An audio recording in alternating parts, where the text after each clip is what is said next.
Well, last I saw you guys, ArenaNet had just released a big trailer for episode 6. Not just episode 6 of Living World Season 3, but the finale. And that is really quite an incredible thing. It's a very exciting thing because with the finale, we're expecting the release to be a little bit like Season 2, where it doesn't just end with some cool mind-blowing stuff, but probably also segues into some kind of expansion announcement or trailer.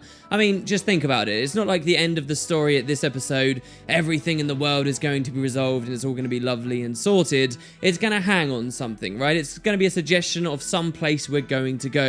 2 years ago, that suggestion was the Maguma jungle, and well, I guess tomorrow we will see what will happen with Season 3. So it's very exciting. As you guys remember, there was a lot of leaked stuff that happened a while ago, and I've been really struggling to try and keep some sense of integrity and not talk about it with you guys. It'll be really interesting to see finally what goes on once that mystery has been lifted. To talk a little bit about Season 3, since this is the finale going up tomorrow, I thought it'd be kind of interesting to look back at how Season 3 has gone.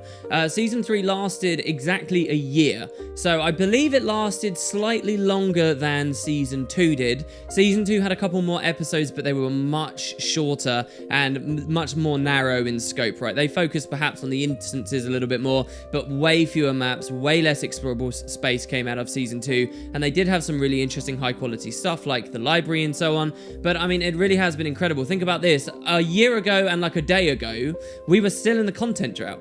And now all that time has passed. The average space between Living World Season 3 releases has been 73 days. So ever so slightly over 2 months. The original estimates that the devs gave us back when they started all of this was a period of 2 to 3 months. And well, they got in the lower end of that estimate for pretty much every single one. So it's been about a year, I think, give or take a little bit, for the entire season to come out. And what a radical change we've seen in the game. We've seen a lot of different stuff going with PvP. Automated tournaments are in now. They found a little bit more stability. Lots of stuff with World versus World. Maybe the gameplay itself fundamentally still doesn't attract too many people, but there are really long-term rewards. And I think we finally saw today the first person in the entire game got the back piece from World versus World, way ahead of many of the rest of us, because they won like both tournaments years ago, but didn't spend any of the currency, that lucky bastards. And well, we're about to move into a new era. If you think about it, guys, this is the last big, depending on how you consider things in your own mind, and lots of people have different opinions here. If you consider Living World Season 3 to be a part of Heart of Thorns, which I do,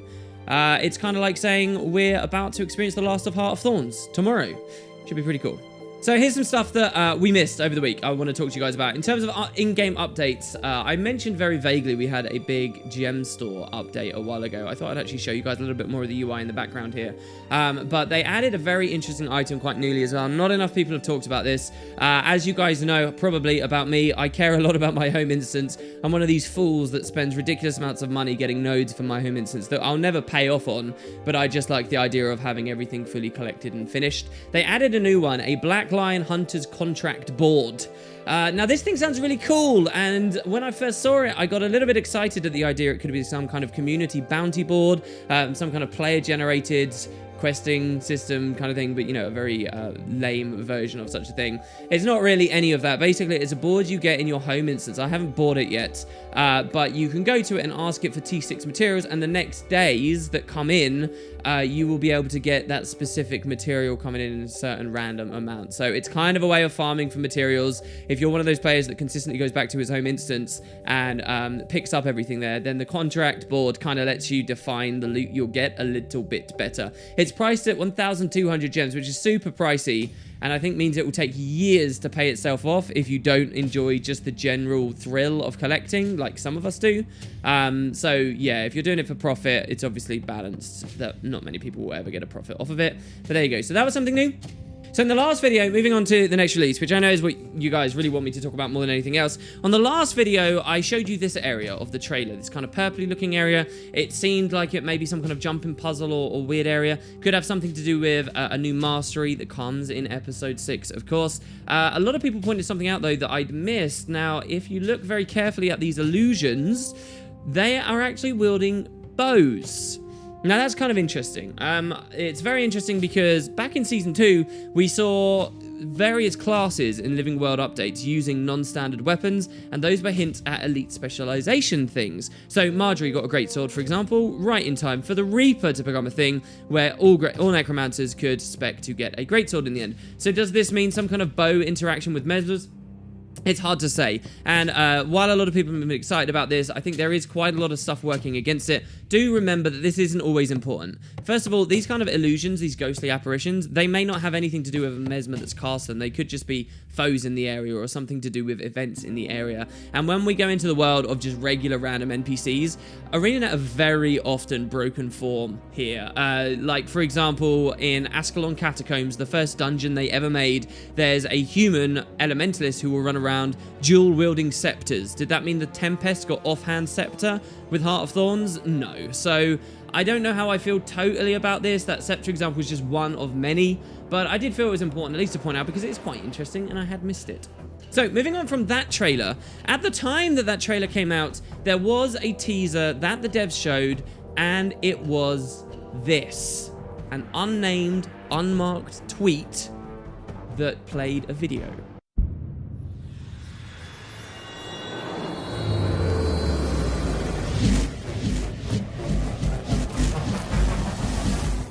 Oh, and it's so short. I mean, the whole video is 13 seconds long. I think we maybe get like 5 or 6. Now, these are the kind of videos you might remember ages ago the devs tried doing on YouTube, and they just did not work on YouTube. But these are perfect for tweets. So what is this? It says new Fractal. So that is excellent. And new Fractal, I've mentioned this very vaguely to you guys. New Fractals really, really goddamn excite me. And if you guys are looking forward to a lot of speculation and interesting things, I will remind you that when we got the last new Fractal, which is currently dealing with Arc storyline, I did a Guild Wars 2 mysteries on it. I summed everything up there is to know about the current Fractal storyline right when the Nightmare Fractal came out, and where that is hanging. It's almost like a second story going along in parallel with Guild Wars 2 at the moment. It's really thrilling, really exciting. The top link in the description right now is to one of my own other videos, and I would really recommend you guys go check that out because it's a great story. So the fact that the finale is not just having PvE stuff, but also a Fractal 2 is super cool. This happened with Bitterfrost Frontier, if you guys remember, a while back, and that was excellent to me. Bitterfrost Frontier, for a variety of reasons, and the Fractal coming in at the same time was one of the biggest, really got me into the game, really got me playing a ton of the game, and I love the thought that the finale will have the exact same experience. So, yeah, we have the announcement that there's a new Fractal, but what about the actual content of the teaser itself? Well, it's really hard to say. I'm very struck by these kind of very deep red tones. It makes me think of looking far out into distant space, and you get kind of red-shifted lights, like, far and far away. But as we zoom through, it seems like it's some kind of mist travel. It's very reminiscent of what we saw in Omad's Machine once long ago, but I'm not sure there's really too much we can pick at. This could be something to do with how Arc travels through the mist. This could be us chasing Arc. I'm not entirely sure. What I think is a more tangible thing to take from this trailer, though, is the fact that this has been produced in the first place. And I know that might sound a little bit boring, but hear me out. You don't make what is essentially a cool-looking cutscene thing like this just to post a tiny tweet about it, and then it never appears anywhere else. What's significant about this is this will appear somewhere in-game. What you're watching on this teaser, this will be some kind of concept art cutscene or something that will play in that Fractal. And the idea of breaking for little cutscenes of this quality and this style is something Fractals haven't really done before. So I think that's really interesting, and that's where you can kind of get into the meat of this. There will be a moment where our characters witness this. And the question is, why do they witness this? Is it chasing Arc down? Is it using some similar mist travel technique to what he has? I guess we will see. Maybe this is the introduction to the Fractal itself. A lot of people have speculated, hey, is it going to be the Abaddon Fractal? Because, again, in the actual release, we see that we're going back to Ore. We've seen stuff to do with Abaddon there. And wouldn't it make sense if, like, both came at the same time, if they're working with a lot of Orion assets and stuff?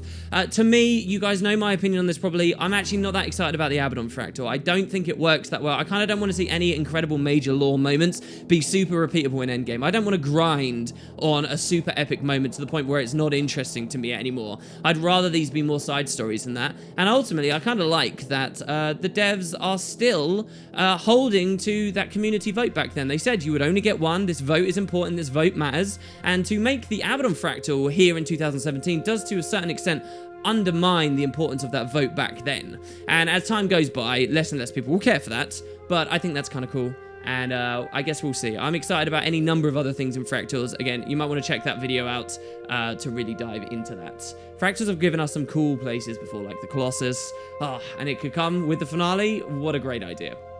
Moving on, still with Twitter. This is going to be a bit of a Twitter-heavy video, really. That was not the only teaser that the devs released. Now, shortly after the last video, they actually did another teaser, which did have a little bit of text accompanying it this time. It's called Where One Path Ends, New Growth Begins. And of course, we know the episode is called One Path Ends. One of the things I was a little bit upset about, perhaps, on the previous trailer was a lot of the Orient areas looked like all we'd already been to, and it didn't feel like they'd crept in enough new luscious art and greenery into the environment. Well, it seems from this teaser they actually had. So let's have a look at what all looks like. This is another what I think is probably a vista, another look at this new map that we're going to, and it's clearly ore, but this one is much greener. Check this out, guys.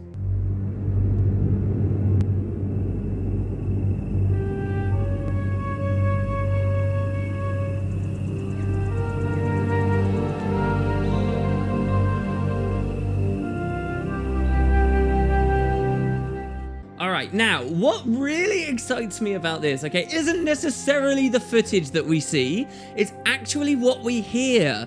This is new music we've got. This is new music. Now, it's not unheard of for Living World to give us new music. Most Living World episodes have given us like one or even two really good new tracks. For Flashpoint, for example, all that stuff that was going on as Balthazar was doing combat with Primordus, that was a new track. We had really great new music in the second release with that sort of Super Adventure Box mashup thing. We had some great new music with Bitterfrost Frontier. Probably my favorite new music of the season was Bitterfrost Frontier, and the same team are coming back here. And we've got this music. This music is so gorgeous to me. It's very relaxed. It's very calm. You might expect that the finale, it would be all craziness and explosions, but the impression I get from this is actually quite different. It's a very different sort of interpretation. And what I hear as well, maybe, is some references to Nightfall, perhaps. I don't know, maybe I'm just imagining that, but it feels kind of Elonan almost to a degree, and I kind of like that given the vibe and the ambience that Ore was said to have back when it was in its prime. So the footage itself, there's not much too much to pick at. There's a little bit of Unbound Magic. There is, of course, another gorgeous shot of this area with the Abaddon statues, or the Marganites, if they were. You can get a real sense of the height of it. But I'm not sure really there's too much else to grab. We do pan at the end to this large tower. Now, I've been a huge fan of this episode actually taking us back to Ra and maybe showing us the tower that Zaitan died at, and we could maybe get a couple of a little bit of closure on that side of the story. Is this the base of that tower? This was one of the first things I thought. I don't know, because when you pan to the end, it doesn't seem quite high enough. Back at the end of the personal story, when Zaitan fell off the tower and died, it seemed really high. And so I'm not sure. The top of the tower did break. We'll have to see. What do you guys think about that? But a great little teaser, and you know, I almost feel like this vista, the contents of this vista, would have done very well in the original, the main trailer that we actually got to see. And so, still with Twitter, one final big thing that the devs did show, and again, I really want to talk about. Not only do we get the end, not only do we get a new Fractal, a new map, more story instances, but we actually get a new legendary. Now, that might be par for the course for some of you guys at this point. I'm actually really hoping for 2 legendaries. I think 2 legendaries would be great. Now, they've done a teaser clearly showing one of them. I was really hoping for Sword and Great Sword. I think that those are 2 really that most people are really excited about. I think they would make the biggest splash on a finale.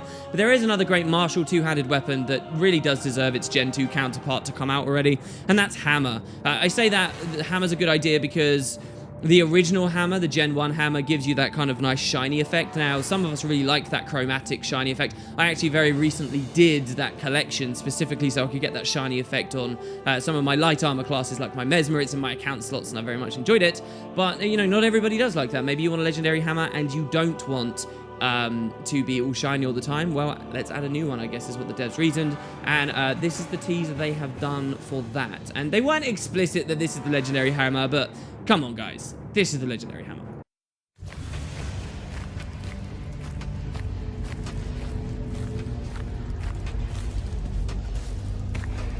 So there we go, 9 full seconds of pure walking goodness there. I almost didn't need to stop talking.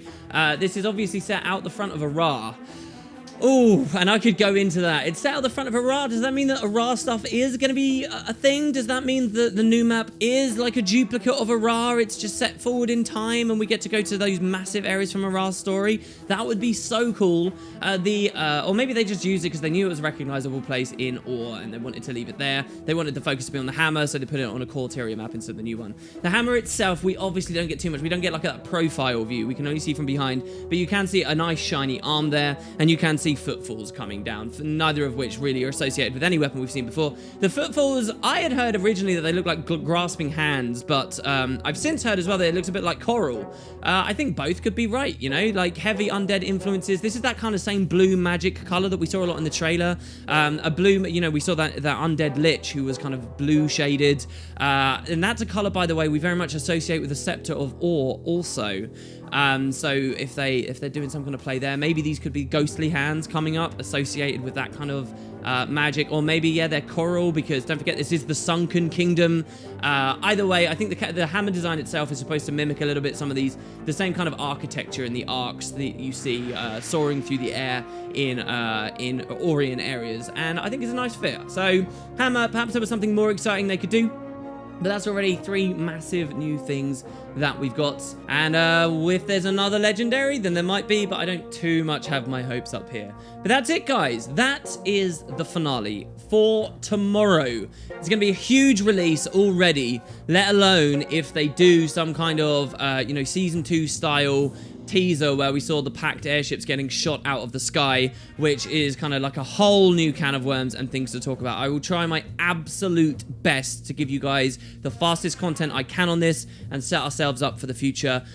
Things are about to get blown wide open for Guild Wars 2. This really is the calm before the storm right now.